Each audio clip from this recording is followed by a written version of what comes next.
For once, as we hear, as you all hear from every one of our allies, thank God for American leadership again. Thank God for American strength. You're welcome.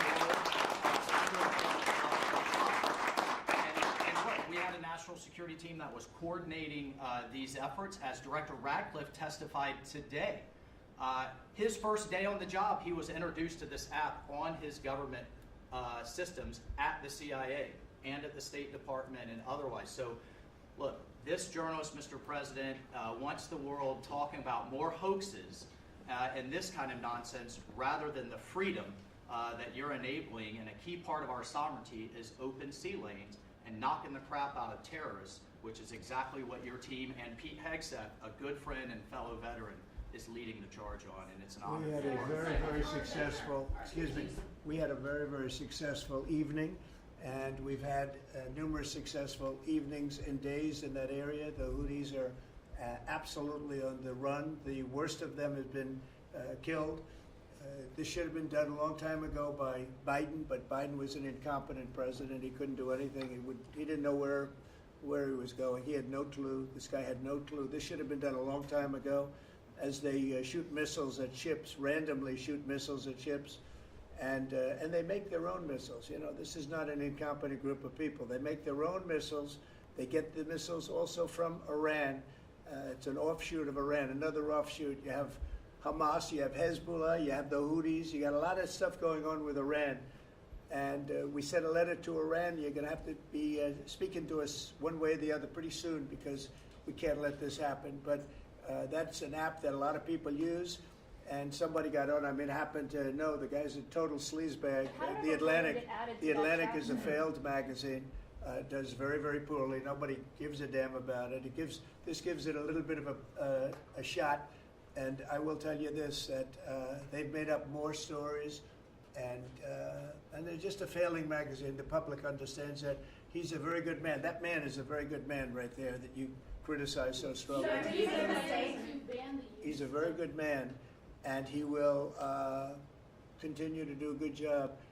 In addition to him, we had very good people in that meeting, and those people have done a very effective job, and you're going to see it. And it goes on, by the way. It's going to go on.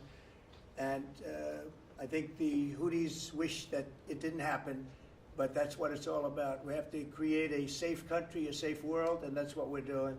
Do you worry that national security was put at risk, Mr. President? Of senior officials using signal. Do I plan to ban who? The use of signal to communicate from senior officials. Well, I don't know what this. I don't know anything about signal. I wasn't involved in this, but I just heard about it, and I hear it's used by a lot of groups. It's used by the media a lot. It's used by a lot of the military, and I think successfully. But sometimes somebody can get onto those things. That's one of the prices you pay when you're not sitting in the situation room with no phones on, which is always the best, frankly. But the best is to be there. In fact, oftentimes I've been in fact, just last week I was in the situation room on something very important, and we had a couple of people hooked up by line, and I said, cancel the line. Sorry, fellas, what you do is we'll tell you all about the meeting, because I know people do get on those lines, whether it's signal or anything else. Yeah. So are you going to change any procedures as a result of this? Well, I mean, look, we look at everything, and they've made a big deal out of this because we've had 2 perfect months. We are bringing in business. We have another one announced tomorrow, a big one, very big. Like in the history of our country, nobody's ever seen anything like it. And I think probably a lot of people are saying they started by saying it was the greatest first month that a president has ever had, and I think that's true. And now they say it's the best second month, and they had to find something. And this certainly will look at this, but the main thing was nothing happened. The attack was totally successful. It was, I guess, from what I understand, took place during, and it wasn't classified information. So this was not classified. Now, if it's classified information, it's probably a little bit different. But I always say you have to learn from every experience. I think it was very unfair the way they attacked Michael. He's a good person. The person that was on just happens to be a sleazebag, so maybe that's just coincidence. I don't know. But you are Mr. going to President, conduct would an it be a investigation. problem if Mr. the President. Atlantic released all the text messages if they're not classified? Well, I don't know. I'd have to ask the military about that because maybe you wouldn't want that. I don't know. I will say this: that from what I heard, the man that we're talking about, who's not somebody that I don't think most people have ever heard of, he left. He found it very boring, and he left early. He got off the line very early, so I can't speak to it other than that. So he's made up a lot of stories, and I think he's basically bad for the country. But it's a failing venture, very failing venture. They're very upset, and a thing like this is publicity for them. But I don't think we should allow people that are very good, like that man sitting right at the end of the table, who's done a great job. We shouldn't allow them to be hurt by it. Mr. President, can I follow up on that?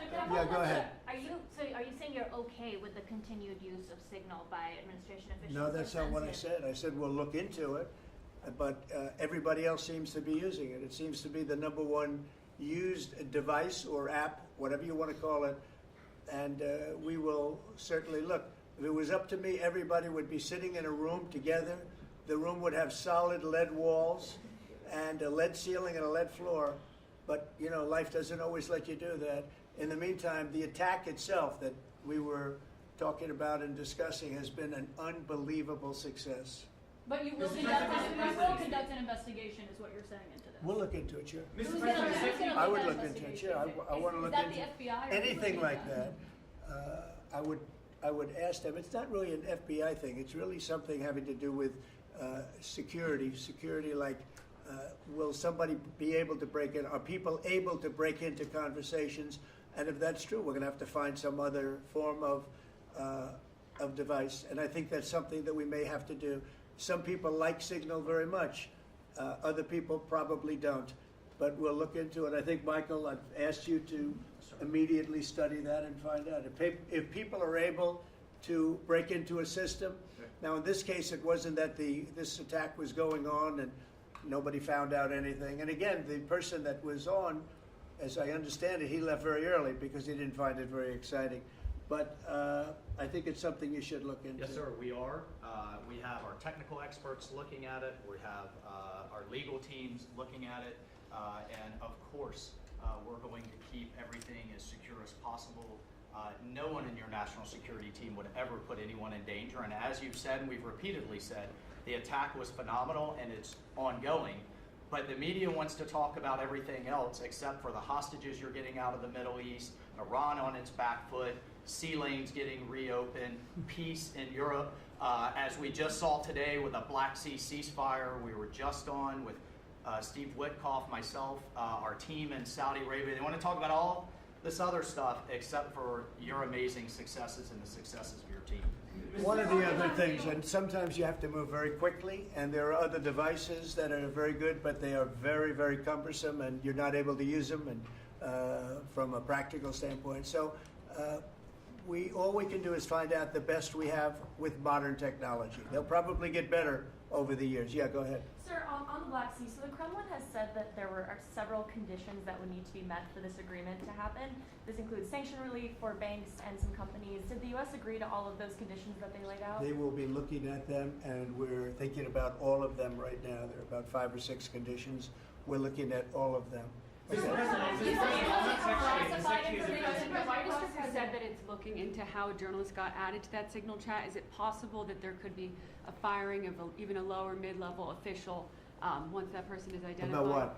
About the Signal chat that we've been discussing. We've pretty much looked into it. It's pretty simple, to be honest. It's not. It's just something that can happen. It can happen. You can even prepare for it. It can happen. Sometimes people are hooked in, and you don't know they're hooked in. They're hooked into your line, and they don't even mean bad by it. But it's not a perfect technology. There is no perfect technology. The really good ones are very cumbersome, very hard to access. And I think we're going to look at. We always want to use the best technology. This was the best technology for the moment. But again, it wasn't classified, so they probably viewed it as being something that wasn't that important. And it obviously with the attack being, I mean, I don't know if it's been read out to you yet, but that attack was a tremendous success for the U.S., a tremendous success. Who said the information Go ahead, was please. not classified? Do you think that Mike Waltz made a mistake, and does he need to apologize? No, I don't think he should apologize. I think he's doing his best. It's equipment and technology that's not perfect, and probably he won't be using it again, at least not in the very near future. What do you think? That's sir. I agree with you. Let's get everybody in the room whenever possible. A lot of times you find out defects by exactly things like that, but I don't think it's something we're looking forward to using again. We may be forced to use it. You may be in a situation where you need speed as opposed to gross safety, and you may be forced to use it, but generally speaking, I think we probably won't be using it very much. The Secretary of Defense on that train, the Secretary of Defense, Pete Hegseth, and J.D. Vance, the Vice President, said that the Europeans were freeloading. Do you agree with that assessment? Do you really want me to answer? Yeah, I think they've been freeloading. The European Union's been absolutely terrible to us on trade, terrible. And as you know, NATO, I got them to pay hundreds of billions of dollars. They were way behind. And if you look if you look at Ukraine, so we're in for $350 billion because of Biden. Should have never happened, this war. All these dead people should not be dead. All these broken cities that are demolished down to the ground, those gorgeous towers, the most beautiful in the world, the most beautiful spires in the world. The spires in Ukraine were said to be the most beautiful of all. Just about every one of them is lying on its side in a million pieces. It's so sad to see what's happened to a heritage. No, I think that when they say the European Union and you could say NATO also. Look, NATO, and I don't blame NATO for this. I don't blame Europe for this. I blame Biden for the fact that he didn't make them equalize. And to this day, I said to him, you got to catch up, you got to equalize. But why are they in for $100 billion and we're in for possibly $350 billion? It shouldn't be. It shouldn't be. And you could say more important for them because we have an ocean in between. So it's one of those things. You'll be seeing Liberation Day. I call it Liberation Day in America. You're going to be seeing it on April 2nd. Didn't want to do it on April 1st for the obvious reason, April 2nd. But you'll be seeing tariffs. And I think I've been very fair. I have them set, but I think I've been very fair to countries that have really abused us economically for many, many decades. Mr. President, who told you that information was not classified? Another Which question? of your national Please, security go ahead. advisors Just told you? following up on your comments on the economy, there is reporting that consumer confidence fell for the fourth straight month. What is your message to Americans who are concerned Well, about I know terrorism? this, that for the first time in like 50 years, right track, wrong track, we're on the right track. And I think people see that. And if you look at prices are way down. You know, when I first came here, the first time I met with you people officially, they were screaming at me about eggs. I said, I've been here for a week and I'm being yelled at about eggs. Egg prices have come down 45-50% in the last week and a half. And our Secretary of Agriculture has done a great job, as you know, Brooke. She's done a fantastic job, and others working with her have done a great job. But we brought eggs down at a level that nobody thought we could get at. I inherited that situation, and I inherited a grocery situation. The groceries went way up, an old-fashioned word, but it's a very descriptive word. Groceries have gone through the roof. And I used to campaign on it. I used to say we're going to get groceries down, and we have got it down. I watched a certain newscast over the weekend, and a congressman, Democrat congressman, said, well, Trump's done a lot, I agree. He's been great on the border, he's been great on the military, but he hasn't brought prices down. That's false. Gasoline's way down. Eggs are way down. Groceries are down very substantially, but down. Almost everything's down. Now, I'd like to see interest rates come down a little bit, and you're going to see billions of dollars, even trillions of dollars coming into our country very soon in the form of tariffs, because we were abused by presidents that, frankly, in all fairness, it wasn't their expertise, but they had no idea what they were doing. Mr. President, you say tariffs will create more jobs here in America. Oh, So yeah, sure. It's which going to states- agree. which It'll states be it'll create a lot of money and more jobs. But if you look, so in the last, these gentlemen would know about it, and ladies, because some of the ladies are great businessmen in this room that are becoming ambassadors. Great, really great, top of the line. When you look at the number of companies that have said, like we're close to, I would say close to $4 trillion. We never had numbers like that. The number one chip maker in the world from Taiwan coming in with $200 billion. We have Apple. Look at Apple. $500 billion. $500 billion. They're going to build plants all over the United States. They were all being built in China. You have many, many companies, and maybe above all, you have the car companies coming in at levels that nobody's ever seen before. We have Honda is opening up one of the biggest plants in the world in Indiana, and many car companies are coming in. We have AI. We're leading China by a lot in AI, and we're going to keep it that way because we've made it very good for them, and we're going to protect them once they're here. We'll protect them through taxes, through incentives, and also through tariffs. Thank you very much, everybody. Thank you very much. Thank you.